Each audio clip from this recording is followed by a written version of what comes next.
The latest missile test by North Korea, one of its furthest reaching yet, has split world powers who united behind new UN sanctions just days ago. The US said the burden of responding to the North should fall on China, its main ally, and Russia, which also has ties to the communist state. But China suggested the US was shirking its own responsibility, while Russia condemned aggressive US rhetoric. The missile fired over Japan had the range to hit the US territory of Guam. Reaching an altitude of about 770 kilometers, 478 miles, it traveled 3,700 kilometers before landing in the sea off Hokkaido. South Korea's military says it is the furthest any North Korean ballistic missile has ever traveled over ground, Joseph Dempsey of the International Institute for Strategic Studies said in a tweet. Key U.S. ally South Korea responded within minutes by firing 2 ballistic missiles into the sea in a simulated strike on the north. The UN Security Council will meet later on Friday in New York at the request of the US and Japan. Japanese Prime Minister Shinzo Abe said his country would never tolerate such dangerous provocative action, and the US, China and Russia also condemned the test, coming as it did after the North's nuclear bomb test on 3 September.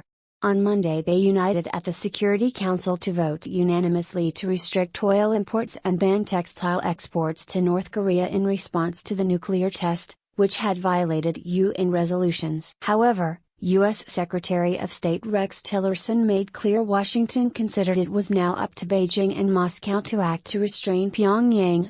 They must indicate their intolerance for these reckless missile launches by taking direct actions of their own, he said. He said that China supplied North Korea with most of its oil, while Russia was the largest employer of North Korean forced labor. Chinese Foreign Ministry spokeswoman Hua Chunying hit back by saying her country was not the focal point of the conflict. The various directly involved parties should take responsibility, she told journalists, in remarks clearly aimed at the US and South Korea. Any attempt to wash their hands of the issue is irresponsible and unhelpful for resolving the issue. She added that sanctions were not the way to solve the problem and called for a peaceful solution through formal diplomatic means. Speaking on a Russian radio station, Russian Foreign Ministry spokeswoman Maria Zakharova said, "We are demonstrating not only our intolerance towards the illegal launches but also our willingness to settle the situation in the Korean Peninsula." Regrettably, aggressive rhetoric is the only thing coming from Washington, she added. The launch took place from the Sunan district of the capital Pyongyang just before 7 o'clock local time, 2200 hours GMT on Thursday, South Korea's military says. Sunan is home to Pyongyang International Airport. As with the last test on 29 August, the missile flew over Japan's northern Hokkaido island before splashing down in the Pacific Ocean. There were no immediate reports of damage to aircraft or ships. Sirens sounded across the region and text message alerts were sent out warning people to take cover. Observers say it is likely to have been an intermediate-range ballistic missile, IRBM, though Japanese officials believe there is still a possibility it was an intercontinental ballistic missile, ICBM. What is so alarming about the new launch is that the U.S. Pacific territory of Guam, which North Korea says it has plans to fire missiles towards, is 3,400 kilometers from Pyongyang, putting it within range of the latest missile. The North's sixth nuclear test reportedly involved a miniaturized hydrogen bomb that could be loaded onto a long-range missile. In South Korea, President Moon Jae-in held an emergency meeting of his National Security Council, where he said that dialogue with the North was impossible in a situation like this.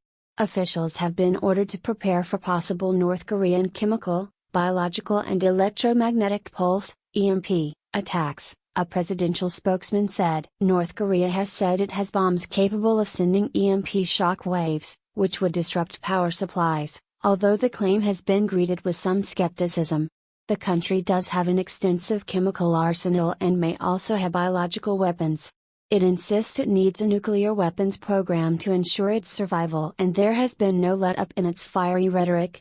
On Thursday, it threatened to sink Japan and turn America to ashes. A commentary in North Korea's state-run Rodong Sinmun newspaper, published after the latest missile launch, accuses the US and South Korea of conducting ceaseless exercises as a provocation. What do you think about this news? Scroll down and comment. Thanks for watching. Please subscribe. Goodbye and see you again.